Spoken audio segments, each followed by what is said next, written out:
Good morning po mga kapatid.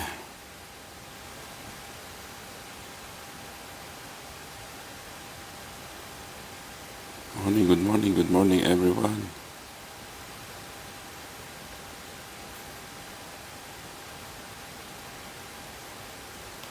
Kamusta po kayo mga kapatid sa pananampalataya?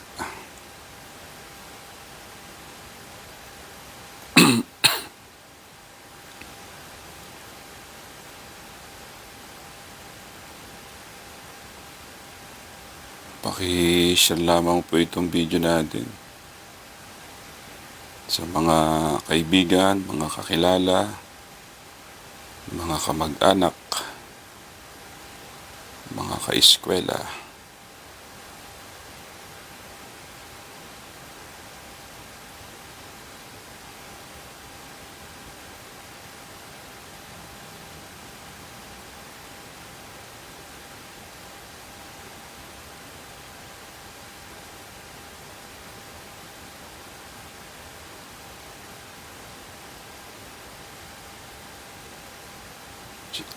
Sinishare lang po natin itong video sa mga po natin. Good morning po sa inyong lahat. It's another wonderful day that God has given to us, mga kapatid. Kaya paki-share lamang po itong video natin sa mga kaibigan po natin, mga kakilala.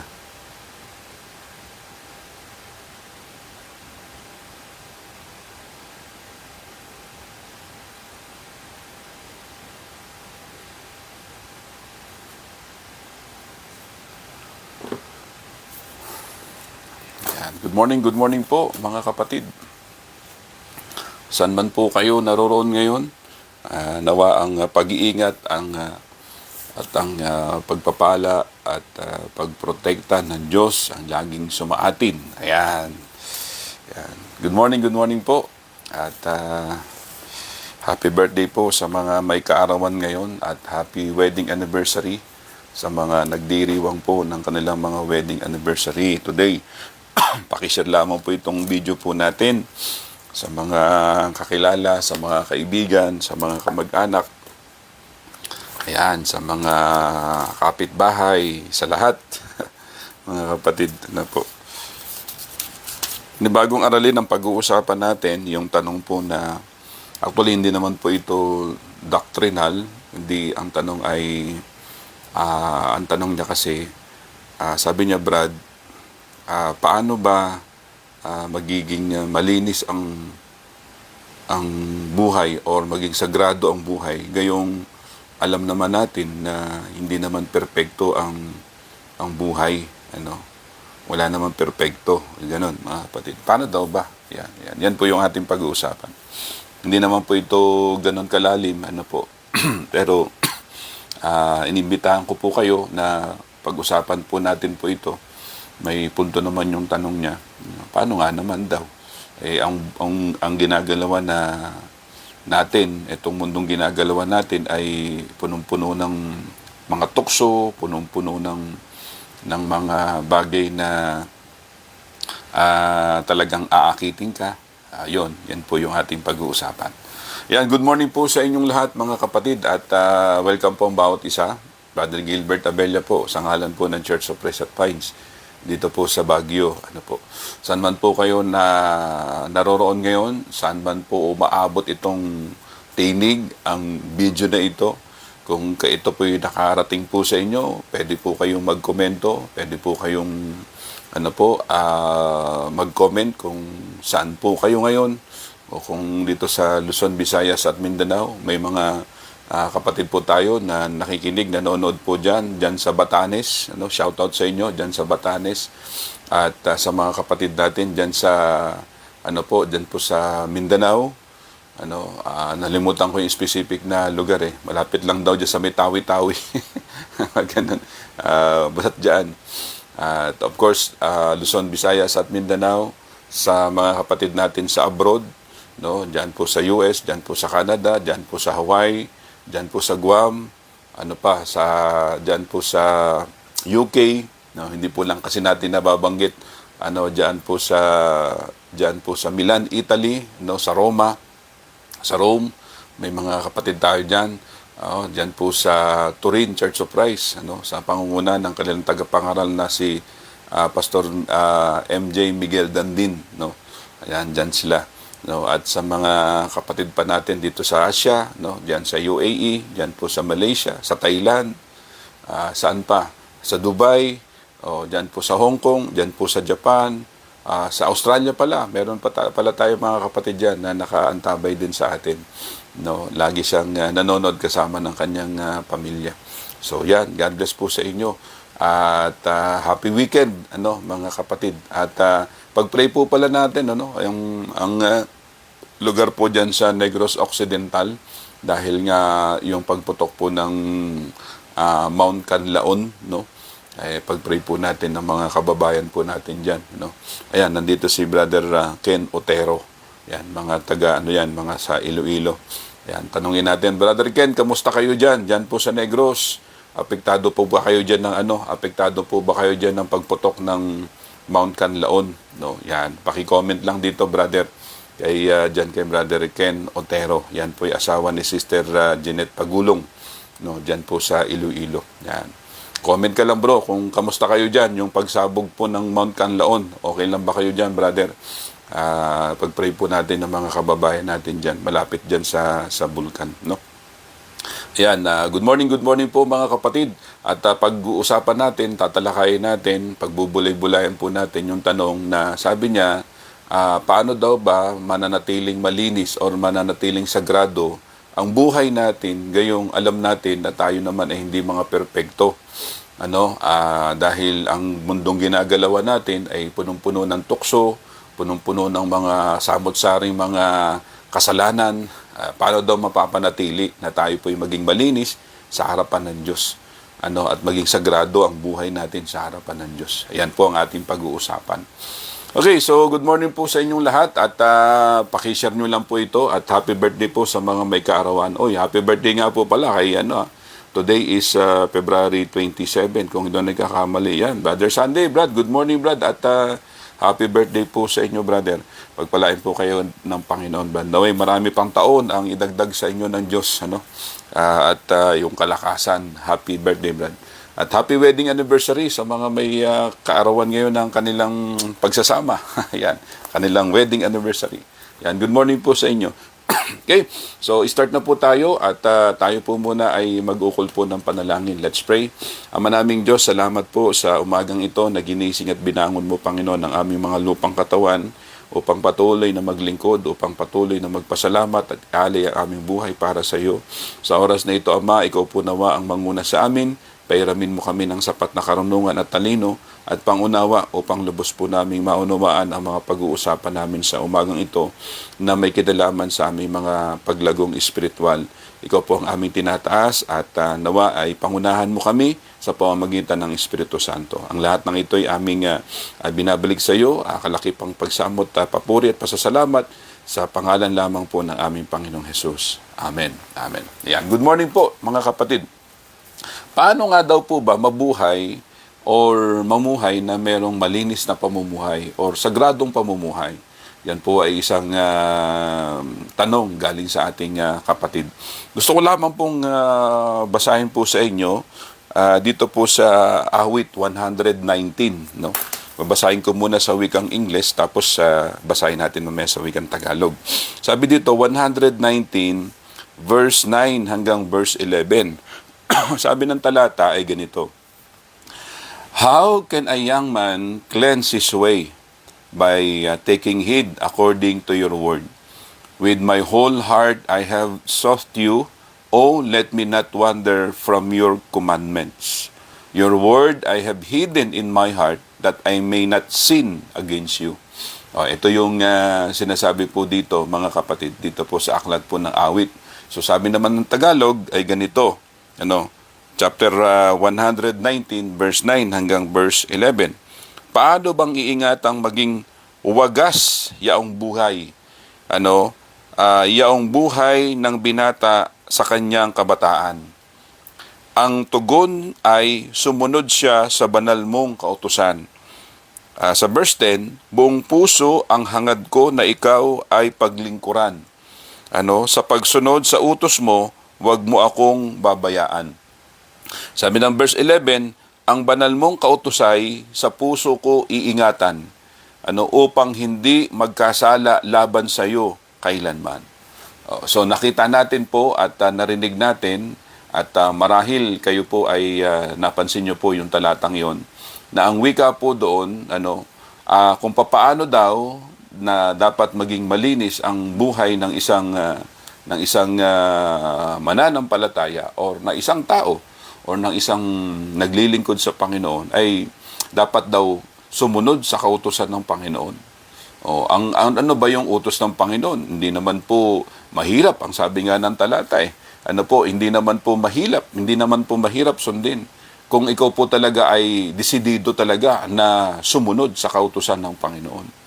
Yun. Kaya, totoo naman, dahil ang mundong ginagalawan natin ay punong-puno ng kaguluhan, punong-puno ng mga tukso, punong-puno ng lahat ng uri ng kasalanan.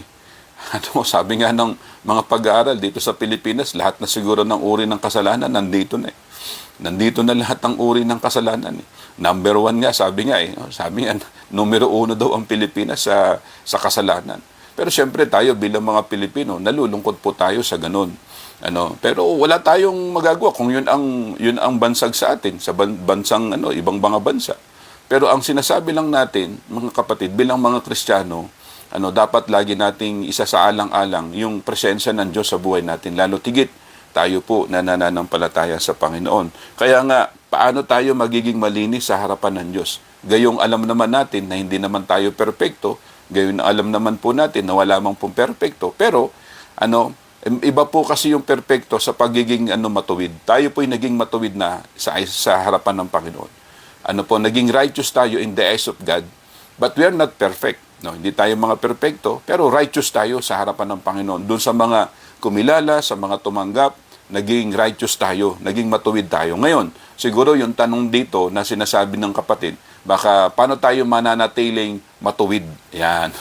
Diba? Pwede rin, malinis, maging sagrado. Yung sagot po, dito po sa awit. Sabi niya dito, buong puso ang hangad ko na ikaw ay paglingkuran. Sa pagsunod sa utos mo, wag mo akong babayaan. Ay mahalaga po na dapat talagang isipin po talaga natin yung Diyos sa buhay natin. Kaya nga sabi nga itong sinasabi dito ng awit, sabi niya, yung desire niya, sabi niya, where with dull shall a young man cleanse his way. Sabi ng sa ibang salin ng New King James Version, how can a young man cleanse his way? Ito, medyo malinaw po ng konti po dito. Nasabi niya dito, paano magiging malinis itong kabataan, itong buhay ng kabataan. Sabi diyan, mga kapatid ko, yun ang desire. He wants to be clean. Gusto niyang maging malinis. Gusto niyang maging sagrado. Gusto niyang maging panatag siya sa paningin ng Panginoon. Gusto niyang patuloy na maging matuwid siya sa paningin ng Panginoon. And he wants to be clean because he is tired of sinning. Pagod na siya sa paggawa ng mga kasalanan. He is weary of broken resolutions. Napapagod na sa mga kung ano-ano mga gawain dito sa mundong ito. 'Di ba? Tayo naman ganun eh. Ang tao po, ang isang mananampalataya na nasa Panginoon, dapat mapagod na tayo sa paggawa ng mali, 'di ba? Sabi ng talata dapat mapagod na po tayo sa paggawa ng kasalanan. Kaya yun po dun sa kapatid na nagtanong. Kasi ang kasalanan po, siya po ang nagpaparumi talaga sa buhay spiritual natin. Parang po yun 'di ba? Sa aklat po ng Isaiah, may mababasa po tayo diyan. Isaiah chapter 1 verse 18. Sige nga, kung meron po kayo mga Biblia diyan or hawak niyo cellphone ninyo, i-copy paste niyo lamang po tapos i-drop nyo po dito sa comment section. Ano pong sinasabi ng Isaiah? Chapter 1 verse 18. Ang Panginoon, nag-iimbita siya sa atin. Yung kasalanan, ito po yung nagpaparumi. Kaya nga 'di ba, ang sabi din sa Isaiah, na ang mga kasalanan, ito po ang buhay natin ay Yung kagaya po ng yung mga gawa nating mga kabutihan, di ba po, yung mga gawa nating mga bagay po na maayos, sabi ng Panginoon, kung yan ay ginagawa ninyo hiwalay sa akin, hiwalay sa paniniwala sa akin o pananampalataya sa akin, di ba? Sabi nga ang inyong mga mabubuting gawa ay kagaya lang ng isang maruming basahan. Oh, di ba? May mababasa po natin yan sa aklat po ng Isaiah, mga kapatid Oh, tingnan po natin, no. Dito po sa chapter 64. Oh, chapter 64 ng Isaiah. Pero yung chapter 1 verse 18, yan, i-check nyo po yan. Pero kung hindi nyo ma-drop po dyan sa comment section, babasahin din natin mamaya. No, sabi po ng Isaiah chapter 64 verse 6. Sabi dito, ang lahat sa aming pawang nagkasala. Ang aming katulad, kahit anong gawin ay duming di hamak. Ang nagkakawanghi ng sinapit nami mga dahong lagas sa simoy ng hangi, tinatangay ito at pinapadpad. Wala kahit isang dumulog sa iyo upang dumalangin. Wala kahit isang lumapit sa iyo na tulong ay hingin. Kaya naman, dahil sa aming sala, hindi mo kami pinansin. So, yun sa ibang sali naman, ang aming mga gawain, ay parang mga maduming basahan. It's just like a filthy rags. Yun po ang nagpaparumi sa tao. Yun po yung nagpaparumi, yung mga kasalanan na ginagawa po natin. Ngayon, dito, doon naman po sa Isaiah, ako na po maghanap, basahin po natin. Isaiah chapter 1, verse 18, mga kapatid. Ano ang sabi po ng talata? Ito ang sinasabi po ng banal na kasulatan. Dito po sa Isaiah chapter 1, verse 18 ng Isaiah. No? Sabi dito, hali kayo. Nananawagan ng Diyos. Hali kayo. Magliwanagan tayo. Sabihin, mag-usap tayo, mag-aral tayo, gaano man karami ang inyong kasalanan, handa akong ipatawad ang lahat ng iyan. Sabi ng Panginoon, kahit na kayo'y maruming-marumi sa kasalanan, sabi dito, kayo'y magiging busilak sa kaputian. So kahit na gaano pa karumi ang inyong buhay dahil sa kasalanan, so sabi niyan, kayo ay magiging busilak. Sabi ng ibang salin magiging busilak ang inyong sa kaputian. Sabi ng ibang salin, kung ang inyong mga buhay ay maging kulay pula dahil sa kasalanan, magiging kagaya ng niebe sa kaputian. So yun po, mga kapatid. Yan, salamat po sa sa naghatid ng ating kape. Yun po, mga kapatid. Kaya totoo po na dahil po sa kasalanan, nagiging marumi ang tao. Sa harapan ng Diyos because of sin. Kaya nga, dito tinuturo at sinasabi sa atin, paano tayo mapapanatili na marinis sa harapan ng Panginoon o maging sagrado. Ibig sabihin, ano ang solusyon? Anong solusyon? Ibig sabihin, dapat andun po yung desire natin na sumunod sa kautusan, sumunod sa mga pinag-uutos ng Diyos. Sa mga magulang natin, di ba? Sa mga magulang natin, ang mga magulang natin, sinasabi at pinapayo sa atin, kung gusto mo magkaroon ka ng buhay na mapayapa, buhay na maayos, buhay na maganda, sumunod ka lang sa mga payo ko, sumunod ka lang sa mga utos ko. Totoo naman, ang mga magulang naman, hindi naman sila magpapayo at hindi naman sila mag-uutos sa atin po na ikapapahamak natin. Di ba po? So, ganun sa Diyos. Sa Diyos, hindi naman siya mag-uutos, hindi naman siya magsasabi, hindi naman siya magpapayo, hindi naman siya mag-uutos ng mga bagay na ikapapahamak natin. Kung bakit lamang naman po napapahamak ang tao, hindi po dahil sa Diyos. Kung napapahamak ang tao, dahil pinipili niya, ang sa tingin niya ay tama para sa kanya. Kinalaunan, siyang umiiyak. Kinalaunan, siyang nalulungkot. Kinalaunan, siyang napapahamak. Dahil hindi naman ang Diyos ang may ang dahilan kundi siya rin, ang tao din po ang may dahilan. Kung bakit napapahamak ang tao, dahil pinipili ng tao ang mga bagay na sa tingin niya mabuti, pero sa huli, ito pala ay hindi maganda. Kaya, yung awit, sinasabi dito sa awit, na ang sabi dito, yung desire niya, na ang sabi doon, na susundin ang utos ng Panginoon. Ano, yung basahin po natin uli. No, sabi niya, paano ba iingatang maging wagas yaong buhay? O paano daw maiingatan na maging wagas ang ating buhay? O paano natin mapapanatili o iingatang maging malinis tayo, maging sagrado tayo? Ano, kasi nung araw, ano po, sa mga, alam niyo yung mga monk, mga monghe, yung mga nagpapakalbo talaga yan eh. Ano po, sila po ay kung tawagin po namin yan sa pag-aaral sa seminaryo, yung mga yung mga hermit, yung mga hermit. Yun sa Tagalog niyan, mga ermitanyo. O yan. Anong araw, iba naman yung monk Yung araw, nung araw, ito po yung pag-aaral po nila sa ibang mga lugar, sa ibang mga halimbawa sa mga sa mga Hinduism, sa mga Hindu. Oh, yan, may mga ganyan silang mga teaching eh.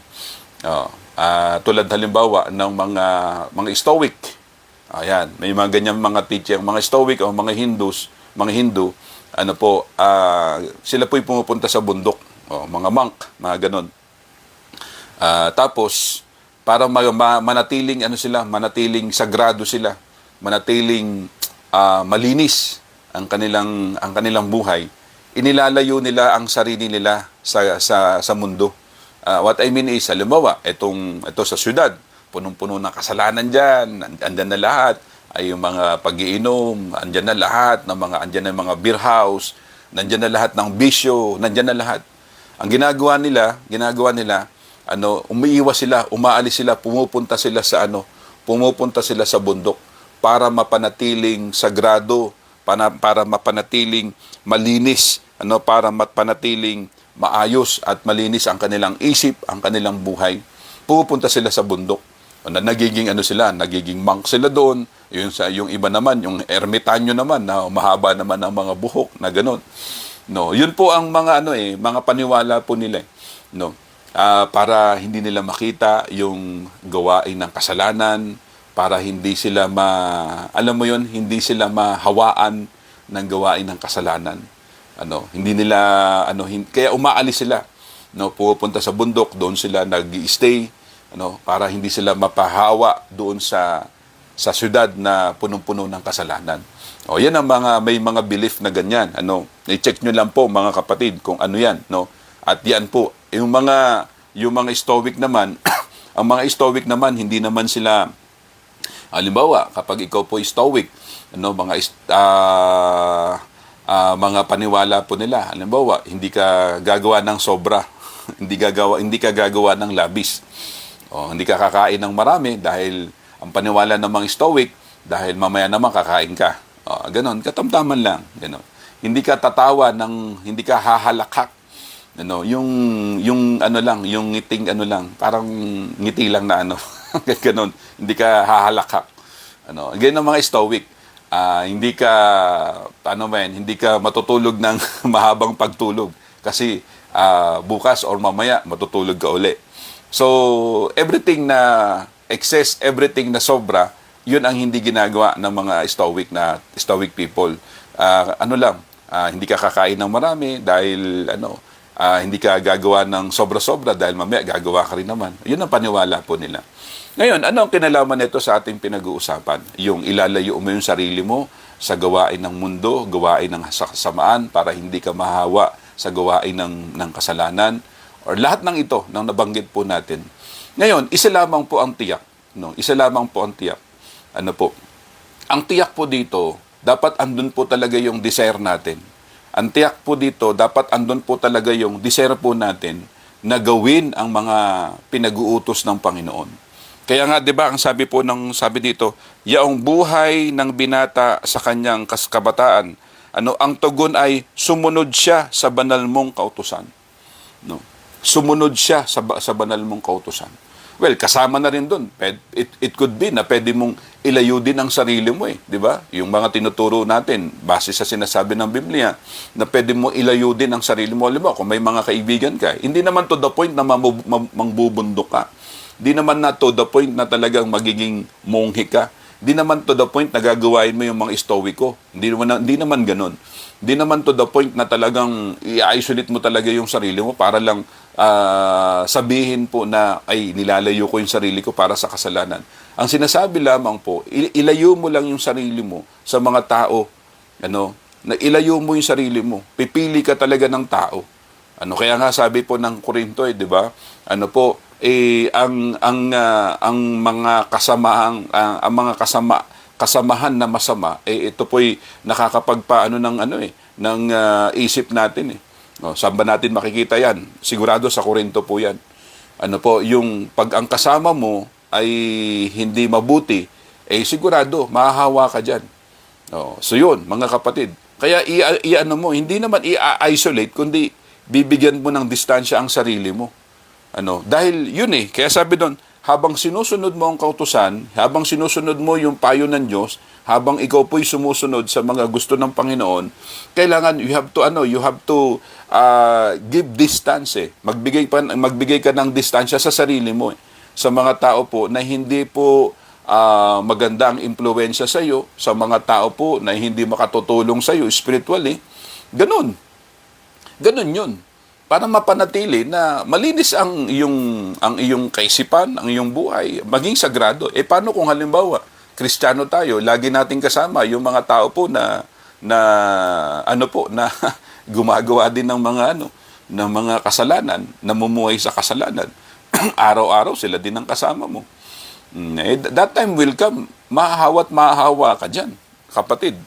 So yun, mga kapatid, kaya kailangan po natin yun. Kailangan po natin talaga na magkaroon po talaga tayo ng tinatawag na pagnanasa, na yung desire na talagang i-distansya natin ang ating sarili sa gawain po ng kamunduhan. Kasi dahil ang kaaway po ay nagpapanggap siya na nasa kaliwanagan di ba? Nakita naman po natin doon sa Korinto. Nagpapanggap ang kaaway na anghel ng kaliwanagan. Nagpapanggap po siya. Nagbabalot po siya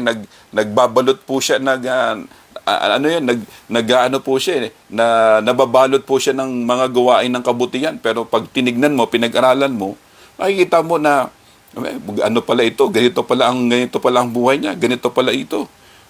Tapos ikaw ngayon, lagi mong kasama, ay mahikayat ka. Dapat tayo po ang nakakahikayat. Nakakahikayat sa pamumuhay na may kalinisan. Mga kapatid, hindi po yung pamumuhay na mayroong namumuhay sa karumihan o kasalanan. So yun, yun po mga kapatid. So ang salita ng Diyos kasi kagaya po ng mga detergent. Pag siguro nakakita po kayo ng mga let's say halimbawa ng mga Clorox na ganyan, di ba? Kapag yung damit, halimbawa, yung puti na damit, meron po siyang mancha or meron po siyang mga stain dyan. Pag pinatakan mo yan ng Clorox, ano pong mangyayari? Doon po sa mga mahilig maglaba. Doon tayo na naglalaba. Pag pinatakan mo ng Clorox yan, as a detergent, makikita mo, yung mamaya, mga ilang minuto, yung mga mancha dyan, unti-unting nawawala, unti-unting naglalaho Dahil nga nababaran ng detergent, nababaran ng kung ano yung mga pampaputi o ng mga Clorox na ganyan, nababaran mo siya Ngayon, ganito 'yon. Kung ang itim, ngayon meron na rin pong mga Clorox na parang sa mga sa mga dikolor. Kung halimbawa ang mga dikolor, halimbawa kulay dilaw, kulay blue, o kulay asul, o kulay itim, or basta may dikolor, tapos may mancha. Pag nilagyan mo ng Clorox na pamputi, makikita mo na marami pong mga nakaka-relate dito.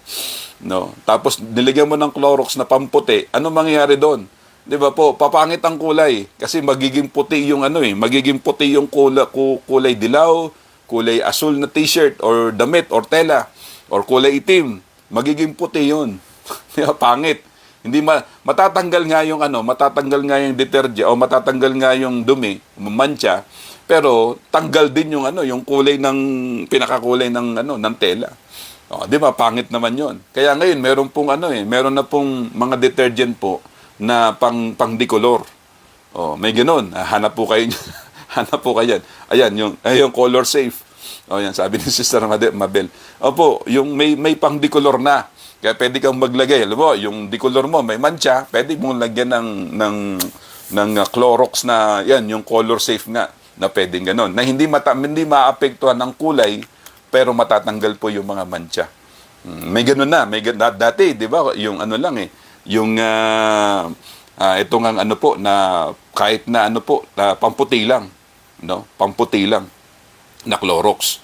Di ba? So, anong ibig ko sabihin? Ang ibig ko sabihin, tayo pong mga mananampalataya, nilinis na tayo malinis na tayo. Kaya 'di ba sabi po ng Isaiah chapter 1 verse 18 kahit na gaano kayo karumi dahil sa kasalanan, papuputiin ko kayo kagaya ng tulad ng niebe. Kag isipin mo, gaano kaputi ang yung niebe. Gaano kaputi 'yan. Isipin, mawawala na yung kung anumang dumihan, kung anumang mancha yan. Kapag ikaw po'y nakipag-isa kay Kristo, ikaw po'y nakipag-isa sa Panginoon, kahit anong mancha yan, kagaya, ginamit yung halimbawa o yung analogy na magiging kagaya ng kaputi sa niebe. Ganun. Ngayon, ang salita ng Diyos is just like a detergent, mga kapatid ko. By taking heed, sabi dito, thereto according to thy word. Kaya maliwanag, sabi doon, ang pagsunod, ang tugon ay sumunod siya sa banal mong kautusan. Kagaya po ng detergent. Ito po yung nagpapalinis sa atin. Kaya dapat araw-araw nakikinig tayo, araw-araw nagbabasa tayo, araw-araw po nagbubulay-bulay tayo ng salita ng Diyos, araw-araw po pinapakinggan natin ang salita ng Diyos.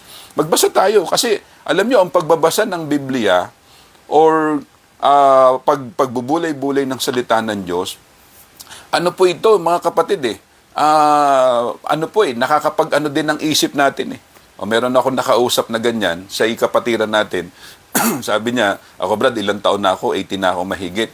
Pero sabi niya, I'm proud to say na talagang until now, sharp pa rin yung aking memorya, yung aking pagsasalita, yung isip niya sharp pa rin dahil sabi ko, bakit po? Ano po yung sekreto nyo? Sabi niya, lagi ako nagbabasa. Kahit na ganito yung edad ko, nagbabasa pa rin ako. Ang dami kong mga nababasa, meron siya mga nababasa. Yun, dati nagbabasa siya ng mga nobela, may mga libro siya. Ngayon, ang inano niya, yung Bible, basa siya. Kaya ganun Hindi, kasi kapag ikaw po nagkakaedad na, ang mga sakit ng nagkakaedad na, syempre malilimutin. May amnesia ka na. Tama po ba? Oo, mayroon ka ng, tama ba amnesia ang term ko? Kaka-amnesia ka na or ikaw ay malilimutin na. Ganun. Kaya nagbabasa ako, kaya sabi niya, nagpapasalamat ako sa Diyos dahil kahit na ganito ang edad ko, sharp pa rin ang isip ko. Hindi pa rin ako hindi ako malilimutin. Hindi ako malilimutin. Kapag nilagay ko yung isang bagay, halimbawa, yung salamin ko, alam ko kung saan ko nilagay. Kahit na makalipas ang isang araw, 2 araw, alam ko kung saan ko siya nilagay. Ganun natatandaan pa rin niya. Dahil nga, yun napapractice niya lagi, yung kanyang isip, yung utak niya, nagbabasa lagi. Ganun. Laging ganun, yan ang ginagawa niya, pagbabasa. Ganun ang, ganun ang nagiging bunga, nagiging resulta, o nagiging epekto sa isip natin kapag nagbabasa. Paano kung Bible pa, binabasa mo, sinusuri mo pa, nag-aaral ka pa? Hindi lamang po sa physical, kundi spiritually, nagiging stable tayo in the eyes of the Lord. At most especially, kung ito po ay merong aplikasyon sa buhay natin. Kaya nga, ang sabi po doon, ito po'y detergent. Kung ano man yung mga bagay na mali, yung mga bagay na hindi mabuti, yung mga bagay na pwedeng sa atin, magparumi, sa pamamagitan ng salita ng Diyos, kagaya ng detergent, kagaya ng panlinis, nasasala niya yung salita ng Diyos, nasasala niya, hindi mabuti yan, hindi maganda yan. Di ba? Kaya nga, ang sabi ng Biblia di ba, inoffer kay Jesus Christ, nung after niya na mag-ayuno, yung kanyang after niya mag-fasting, doon po sa Matthew chapter 4, chapter 3, yung huling bahagi ng chapter 3, tapos pagpasok ng chapter 4, di ba? Siya po ay tinukso ng manunukso ni Satanas, ng kaaway, na Gawin mong tinapay ang batong ito. Anong sagot ni Jesus Christ? Sabi niya, hindi lamang nabubuhay ang tao sa tinapay, kundi sa bawat salitang namumutawi sa bibig ng Diyos. Man shall not live by bread alone, but by the word cometh from the mouth of God. So, ibig sabihin, ang salita ng Diyos, pagkain po ito ng ating mga kaluluwa. Pagkain ito ng mga kaluluwa po natin. Kagayan din po ng detergent. Kapag meron pong mga bagay po na hindi makabubuti sa atin, dahil sa salita ng Diyos, sinasala niya. Kaya kita nyo, ang pakiramdam natin, ewan ko kung nararamdaman nyo po ito, kapag may mga kasalanan, kapag meron kang naririnig na hindi maganda, halimbawa, mga nagsisigawan, mga nagmumurahan, mga nag-aaway, ano ng pandinig natin? Parang tayo po'y nakakabingi, di ba? Hindi maganda sa pandinig. Pero dati, sanay na sanay tayo na marinig. Okay lang, magsigawan kayo dyan, magmurahan kayo dyan, okay lang. Sanay na yung isip mo eh. Kasi nagagawa mo rin yun, probably. Sanay na yung isip mo, sanay na yung tenga mo na marinig mo yun eh. Sanay na yung mata mo na nakikita mo, naghahabulan ng itak dyan, naghahabulan ng bato, naghahabulan ng kung ano-ano, naghahabulan ng pamalo. Sanay na yung isip mo, sanay na yung mata mo, sanay na yung pandinig mo. Dahil na probably doon ka nabuhay o doon ka namulat. Pero nung naging mananampalataya ka na, yung salita ng Diyos, as a detergent, yung salita ng Diyos bilang pagkain ng ating kaluluwa, naririnig mo na ito, nasanay ka na sa salita ng Diyos.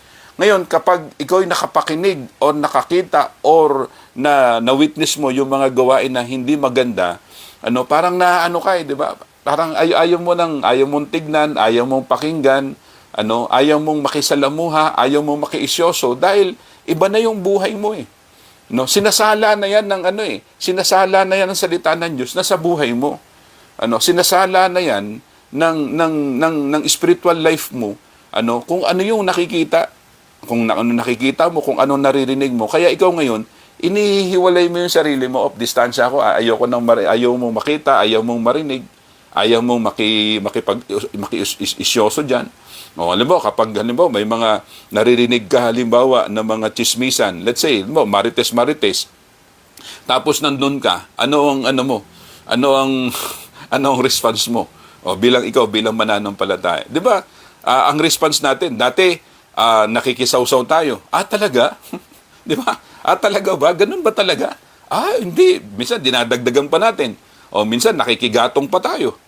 Pero ngayon, Kristiyano ka na, kapag may kang naririnig ng gano'n na parang kasiraan ng iba, di ba, nire-rebuke mo na eh. Ewan ko sa inyo kung gano'n po. Nire-rebuke mo na, hindi, wag ganun, hindi ganyan, masama yan. Yan po kasi ang pagkilos ng Espiritu Santo. Yan ang Espiritu Santo, ang kumikilos. Nagsasabi sa iyo na wag mong entertainin yan. Manapay, i-rebuke mo yan. Sawayin mo sila. Ngayon, kung hindi mo sila masaway, ikaw ngayon ang lalayo. Iwas na ako.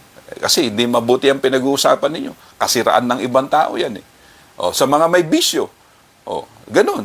Dahil nga yung salita ng Diyos na sa atin na eh. Yun po, ang salita ng Diyos, siya po yung nananatiling na nagpapalinis ng ating budi, ng ating isip, ng ating kaluluwa, sa lahat na ng ating buhay, na tayo po ay nilalayo at ikaw din, dapat ilayo mo yung sarili mo sa gawain ng kasamaan, gawain ng kasalanan, mga kapatid.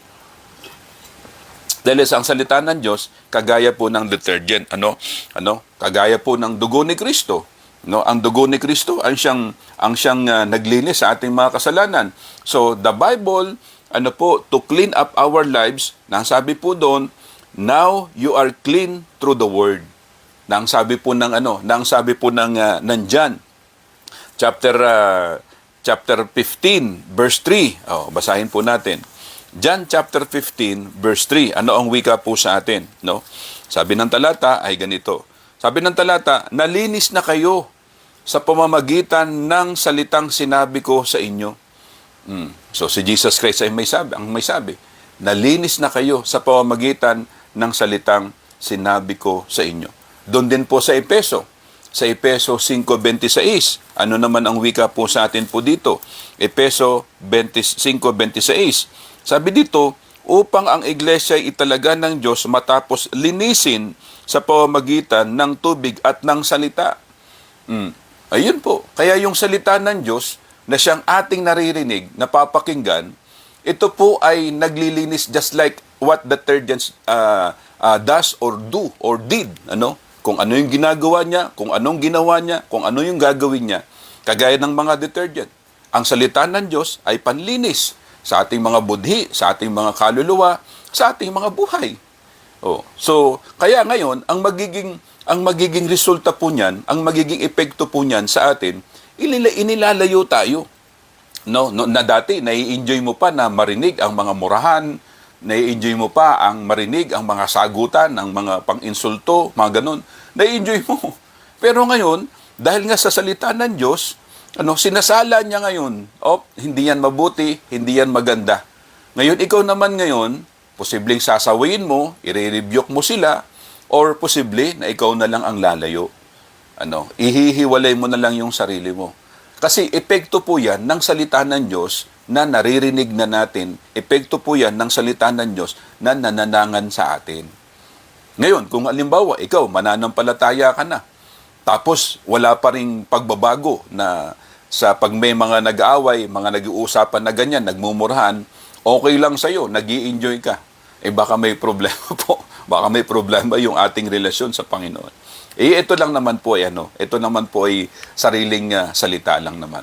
Baka po may problema sa atin na nag-i-enjoy ka pa, or sumasabat ka pa, o nakikisalo ka pa, or ikaw po ay nakikihalubilo pa. Baka naman po may problema pa ang relasyon natin sa Panginoon. Kasi ang tao po na buong-buo yung kanyang relasyon sa Panginoon, dapat inihiwalay niya yung sarili niya. Kung alam niya na gawain ng kasalanan or gawain ng kamunduhan, na ito hindi makabubuti, alam niya dapat sa sarili niya. Kasi ang Espiritu nagsasalita sa atin eh. 'Di ba? Ang sabi ni Jesus Christ, pag alis ko, meron akong iiwan sa inyo, ang Espiritu Santo, na siyang magko-comfort sa inyo, na siyang magpapaalala sa inyo. Yan po ang ministeryo ng Espiritu Santo sa atin. Paano kung halimbawa, natanggap mo na nga si Jesus Christ, meron ka ng Holy Spirit sa buhay mo, tapos nag-i-enjoy ka pa sa mga gawain ng mundo, ang Espiritu Santo namimighati. Maliwanag yan sinasabi ng Epeso namimighati ang Espiritu Santo. Ibig sabihin namimigati, nalulungkot siya, nakukompromiso siya, na dapat siya ang manguna sa buhay mo, na siya ang dapat kinukonsider mo sa buhay mo.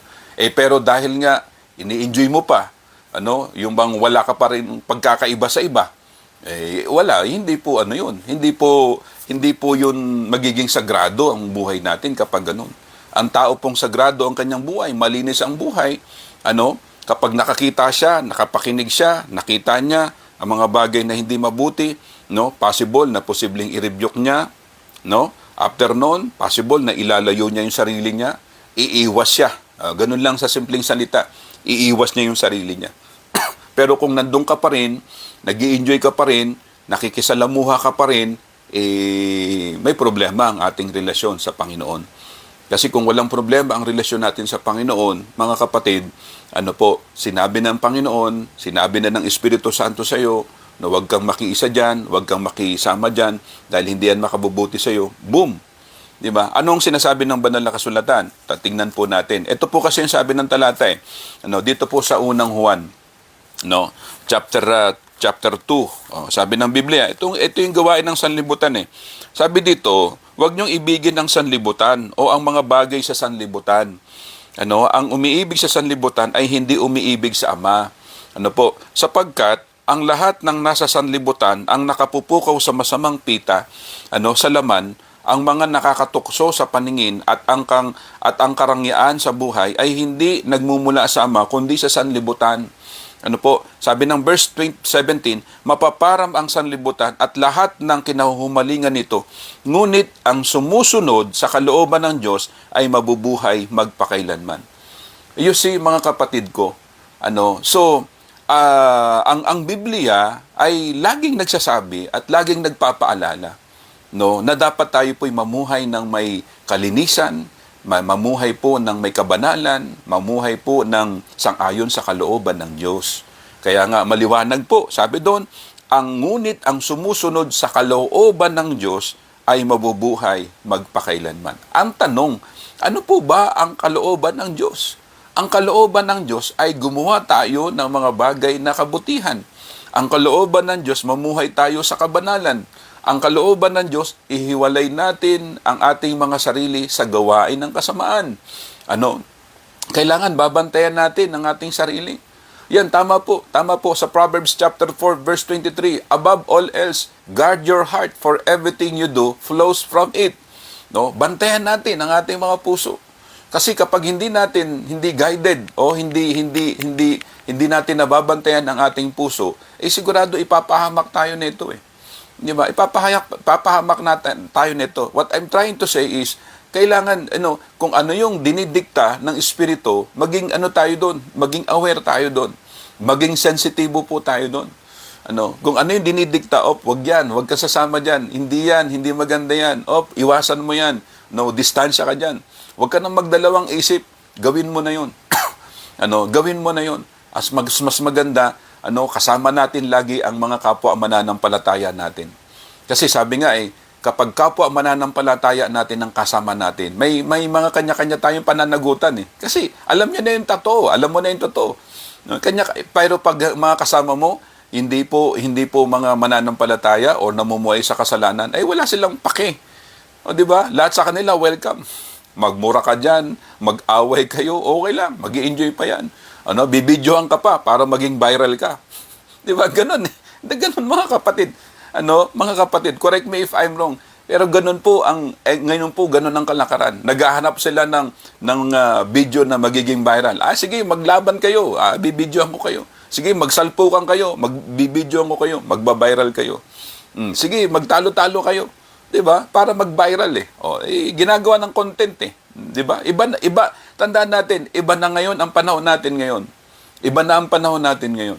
Tayo bilang mga Kristiyano, ang tinuturo sa atin, magpabago-bago man ang panahon, magbago-bago man ang panahon, ang mga tao kung ano man, tandaan po natin, ang salita ng Diyos ay hindi nagbabago. Ang mensahe niya, hindi po nagbabago. Ang sinasabi ng Diyos, hindi po nagbabago. Ang tao ang nagbabago. Kagaya po dito, ang salita ng Diyos ay kagaya po ng detergent. Ano man ang karumihan sa buhay po natin, ang salita ng Diyos ay kapag binabasa natin ito, kagaya po ng detergent, inaalis niya ang mga bagay po na hindi mabuti, mga bagay na hindi maganda, mga bagay po na hindi makakatulong sa ating buhay espiritual. So, ang dapat natin gawin, because at the end of the day, meron tayong sariling kalooban, maging aware tayo, maging sensitibo tayo sa salita ng Diyos na ating napapakinggan, nababasa.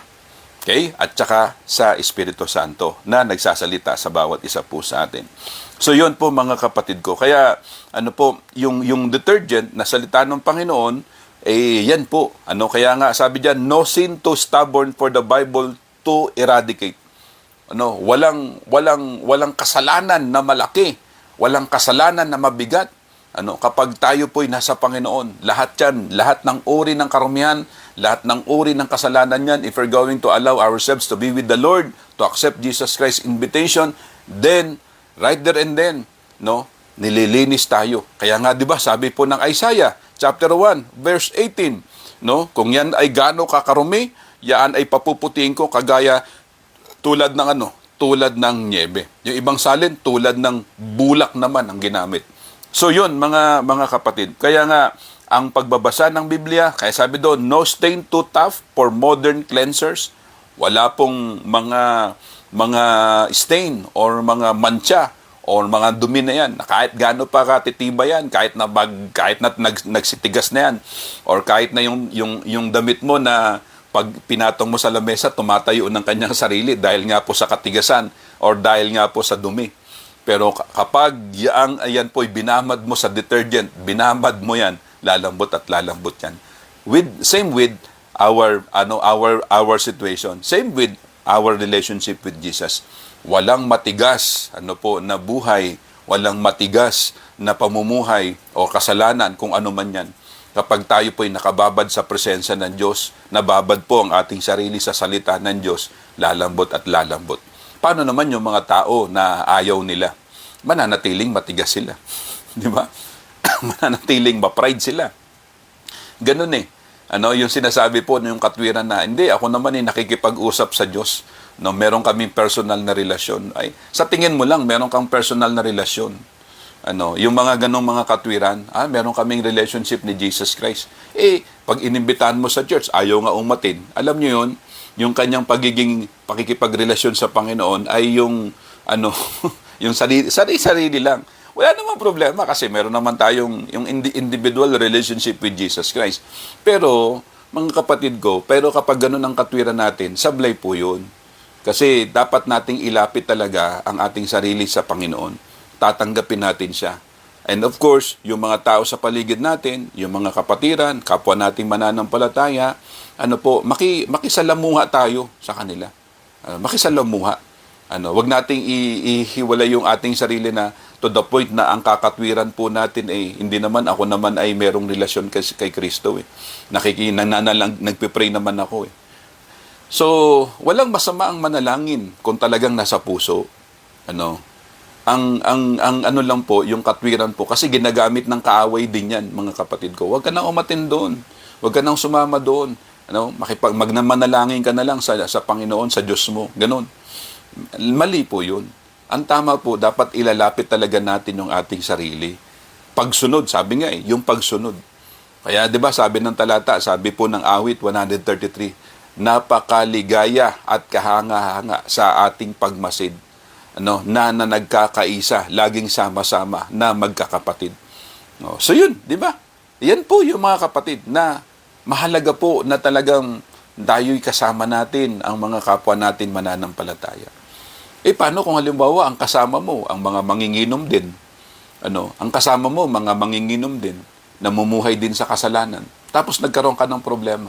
Kailangan mo ng tagapayo. Sino lalapitan mo? Sila? Palagay na natin, magbibigay sila ng payo sa iyo. Pero hindi yung konkreto. Ang mga payo nila ay hindi konkreto yan. Hindi nakabase sa Biblia. Posibleng sasabihin nila yung mga practical na payo. Pero sa huli, kayo pa rin magkakasama sa kasalanan. Kayo pa rin ang magkakasama sa upuan. Kayo pa rin ang magkakasama sa lamesa. Kayo pa rin ang magkakasama, nagiinuman. Tapos sila yung nagbibigay ng payo sa iyo. Na lang natin yan. Daanin na lang natin sa inuman yan.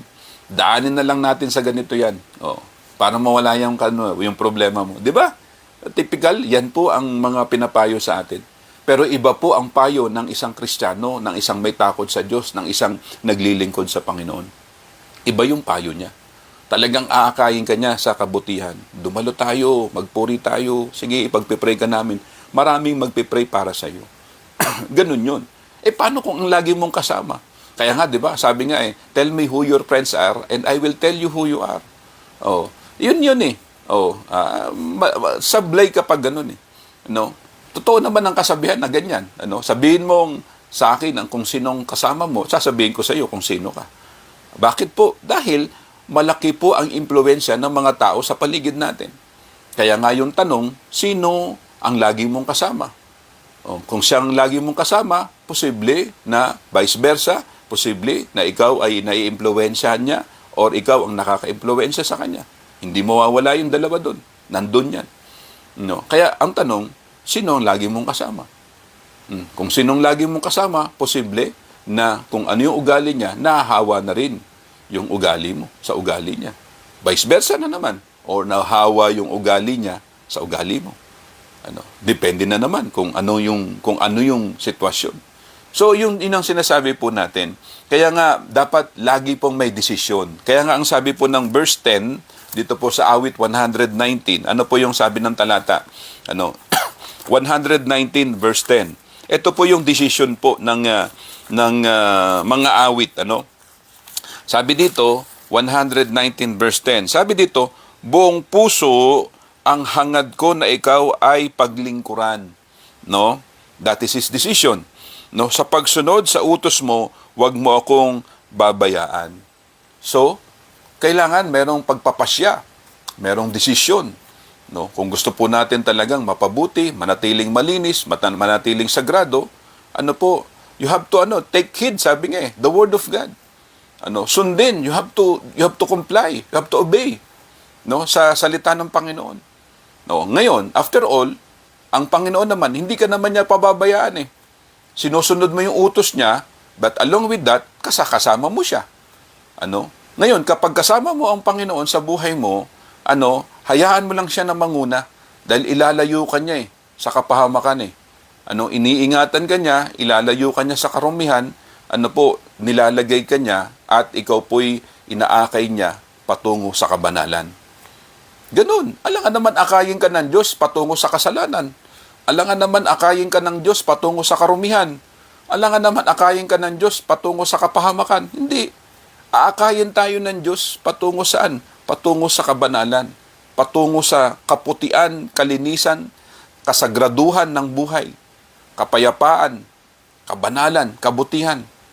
Ngayon, ang tanong, bakit may mga tao po na ganun ang buhay nila? Hindi dahil sa Diyos. Dahil sa kanila. Di ba po? Ganun po yun. Kaya nga, ang mahalaga dito, ang pagpapasya. We have to make a decision every day. Every day. Kailangan gumawa tayo ng pagpapasya. Dapat ang pagpapasya ay yung paghiwalay sa kasalanan. Kasi ang kasalanan, ito po ang nagpaparumi ng ating buhay. Buhay espiritual. Kailangan meron tayong pagpapasya. Magpasya ka, mag-decide ka. Kaya nga sabi ng talata, buong puso ang hangad, 'di ba? Yung hangad, yung desisyon. Buong puso ang hangad ko na ikaw ay paglingkuran. Sa pagsunod sa utos mo, huwag mo akong babayaan. Huwag mo akong pabayaan.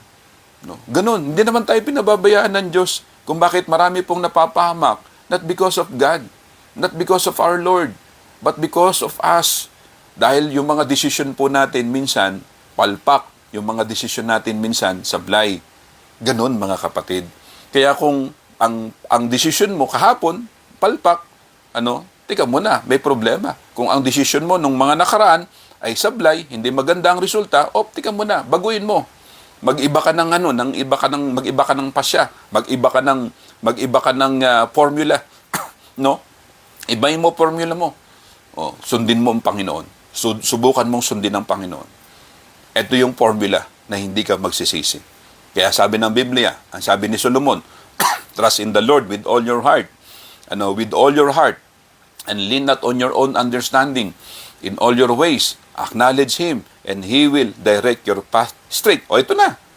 Diba? Sino po ba ang gustong na ang buhay niya maging sigsag? Gusto ang buhay niya ay kay sira-sira, whatever will be, will be. O ang buhay niya na maging pangit, kung ang buhay niya maging miserable. Wala naman sigurong matinong tao na gugustuhin niya na ganun ang buhay. Tayo kung matino kang tao, ang gusto mong buhay, straight ang buhay. Kung gusto mong buhay, maayos na buhay. Ang gusto mong buhay, mapayapang buhay. Ang gusto mong ang buhay, hindi yung buhay na miserable. Ang gusto mong buhay, mapayapang buhay. Ngayon, anong dapat mong gawin? Anong formula ang dapat mong gawin? Magtitiwala ka sa sarili mo? Hindi ganun. Ang taong laging nagtitiwala sa kanyang sarili at hindi niya pinagtitiwalaan ng Diyos, sigurado mapupunta sa miserableng pamumuhay. At maraming ganyang mga tao. Pinili niya magtiwala lang siya sa kanyang sarili. Ano nangyari? Naging miserable. Whatever will be, will be. Kung ano-ano na lang, sige na lang.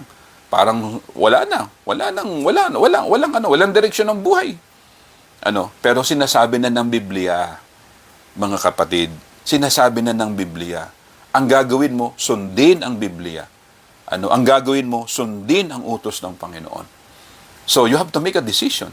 Kailangan mo magpasya. Gawin ang pagpapasya na ganito na magtiwala sa Panginoon. Sinabi na ng Bible trust in the Lord with all your heart and lean not on your own understanding. In all your ways, acknowledge. Ibig sabihin, acknowledge Him sa lahat ng mga gawain mo, sa lahat ng kung anumang mga activity meron ka. You have to acknowledge God. You have to acknowledge the Lord in your life. Kilalanin mo siya. Kapag kinikilala mo siya, ina-acknowledge mo siya, ito yung formula, hindi ka nagtitiwala lang sa sarili mo, basta-basta, nagtitiwala ka sa Diyos, ina-acknowledge mo siya araw-araw. Anong sabi ng pangako? And He will direct your path straight. Sa Tagalog, at itutumpakan niya sa lahat ng mga daan mo. Itutumpakan niya, itutuwid niya ang landasin mo. You see? Siguro naman, tayo naman, kayo po, mga kababayan, gusto nyo mamuhay ng may sagradong pamumuhay. Gusto nyo mamuhay ng matuwid na pamumuhay. Gusto nyo mamuhay ng may kapayapaang pamumuhay. So, kung gusto natin ng ganon, then, ang solusyon, magtiwala tayo sa Diyos. Sundin ang kanyang mga utos. Ganon yun. And tama po, Sister Mabel. And we know that all things work together for good. To them that love God. Totoo po yun. Yun po mga kapatid. Kailangan po yan. With my whole heart, I sought thee. Sabi niya, he hears and heeds the message for cleaning up his life. Kailangan po yun mga kapatid ko. Kailangan po na ingatan ang salita ng Diyos sa buhay natin. Ano pa? Ano po yung sinasabi po ng talata? Ang sabi po ng talata, sa verse 11, ang banal mong kautusay sa puso ko iingatan upang hindi ako magkasala laban sa iyo kailanman. You see? Ito na mga kapatid. Ingatan natin ang salita ng Diyos sa puso natin. Ingatan natin ang salita ng Diyos sa puso natin. Upang hindi tayo magkasala laban sa Diyos. Paano yung mga tao na hindi nila iniingatan ang salita ng Diyos sa puso nila? Wala na, di ba? Ang dami na pong mga gawang mga kapalpakan, ang dami na pong mga nagawang hindi mabuti. Yan na, mga kapatid ko. Yan. Salamat po sa mga comment po ninyo. Ang sabi dito ni Brother Robert Cao, kawikaan, pinapahamak ng tao ang kanyang sarili pagkatapos kay Yahweh ang bagsak ng sisi. Ganun minsan, totoo naman ganun Di ba? Nagkamali ka, napahamak ka, kung ano man yung mga karamdaman na dumapo sa katawan mo. Tapos sa huli, Lord, bakit mo ako pinababayaan? Yun yung sinasabi diyan, sa kawikaan. Bakit mo ako pinababayaan? Sa totoo, hindi naman ang Diyos ang may gawa niyan ikaw ang may gawa napahamak ka. Sinabi na nga sa'yo, huwag kang pupunta dyan. Huwag mong gawin yan. Ginawa mo pa rin, napahamak ka. Tapos ang sisi mo sa Diyos. Sisisihin mo ang Diyos. Hindi ganun. Sisihin mo yung sarili mo kasi ikaw matigas ang ulo mo. Ito na yung sinasabi sa'yo. Ito na nga, binigyan ka na ng babala. Ito na nga, sinabi na sa'yo na ganito. Sige, ka pa rin, nagpumilit ka pa rin. Di ganun. Kaya nga, ang bagsak ng sisi sa Panginoon. Maling-mali yun. Napahama ka, napariwara ka, nagmiserable buhay mo. Sa tingin mo, ang Diyos ba ang may gusto niyan? Ang gusto nga ng Diyos, papaigi tayo Ang gusto nga ng Diyos, maging maayos ang buhay natin Ang gusto nga ng Diyos, maging sagrado ang buhay natin Ang gusto nga ng Diyos, maging mapayapa ang ating mga pamumuhay. Ngayon, nangyari sa iyo yan. Nangyari sa iyo yan. Nangyari sa ito. Nagkaroon ka ng maraming sakit sa katawan. Dahil bakit? Dahil sabi nga, ang dami mong bisyo. Ang dami mong mga pinagagawa sa katawan mo. Meron pa dyan, Meron pa dyan, nagpaano ng ilong, nagpatangos ng ilong. Aray ko. Nagpatagos ng ilong. Ngayon, ano nangyari? Kinalaunan, yung ilong niya, nagkaroon ng impeksyon. Nagkaroon ng sakit, nagkaroon ng cancer. Ano nangyari? Sinisi niya ang Diyos. Kasi, nilikha ka ng Diyos ng unique yung iba naman po, nagpadagdag ng kung ano mga pinagdagdag sa katawan. Nagkaroon ng sakit. Nagpaganda ng kung anong mga katawan na ganun. Nagkaroon ng sakit. Sinisi ang Diyos. Unique ang pagkakalikha sa atin ng Diyos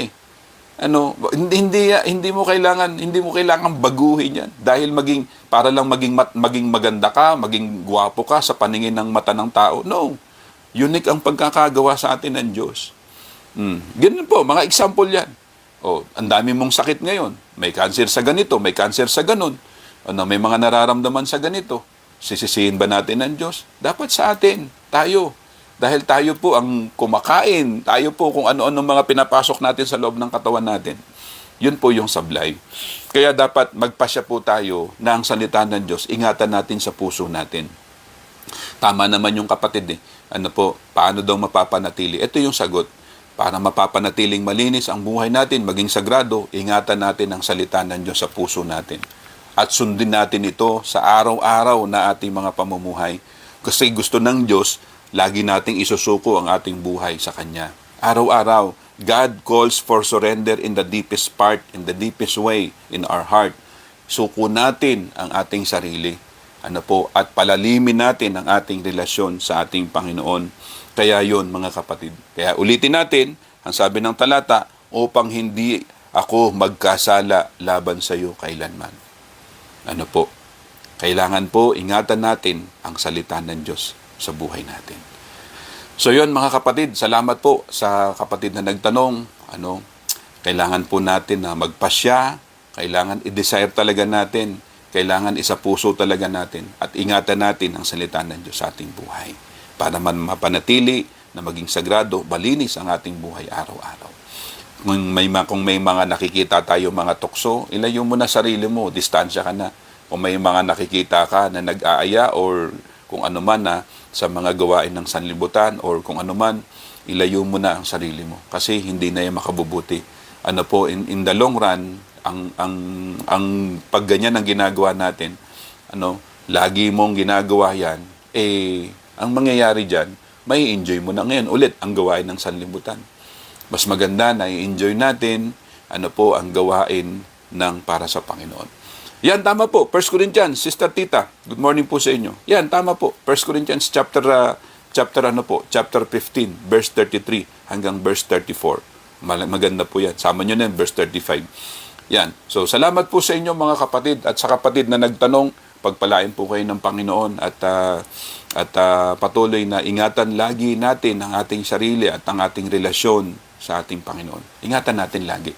At ingatan natin at sundin natin ang kanyang mga utos sa ating mga buhay.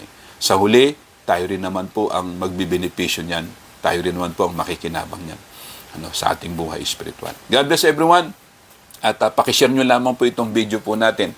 At salamat sa kapatid na nagtanong. Kung may mga tanong po kayo, pwede nyo naman pong itanong sa akin or pwede nyo naman itanong sa mga tagapangaral po ninyo. Okay po yan. Kung meron po kayong gustong i-correct, pwede po, welcome po yan sa akin. Pwede nyo pong i-message nyo lang po sa akin. Kung meron po kayong mga Bible verses po na pwede nyo i-send, pwede po yan. Pagpalain po kayo ng ating Panginoon. Na-appreciate ko po yan mga kapatid. So happy weekend and bukas po yung ating aral at gabay, 6:30 po ng umaga. Antabayanan lang po natin. Salamat po sa inyong laging pagsama sa akin at nawa ito po ay pakishare lamang po sa mga wall po ninyo, sa Facebook account po ninyo, sa mga kamag-anak nyo, sa mga ka-group chat nyo po. Pwede po.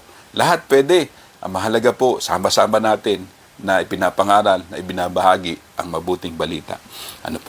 God bless everyone. Tayo po ay manalangin. Ama naming Diyos, salamat po sa oras na ito na kami po ay nakapagbulay-bulay ng iyong banal na salita. Tulungan mo, Panginoon, kami na patuloy na makasunod sa lahat ng mga alituntunin, sa lahat ng mga inuutos mo sa amin, sapagkat ito po, Panginoon, ay para din naman po sa amin. Salamat, O Diyos, sa mga paalala mo. Ikaw po ang aming tinataas. We thank you, God, for this such a wonderful reminders, Panginoon, sa amin.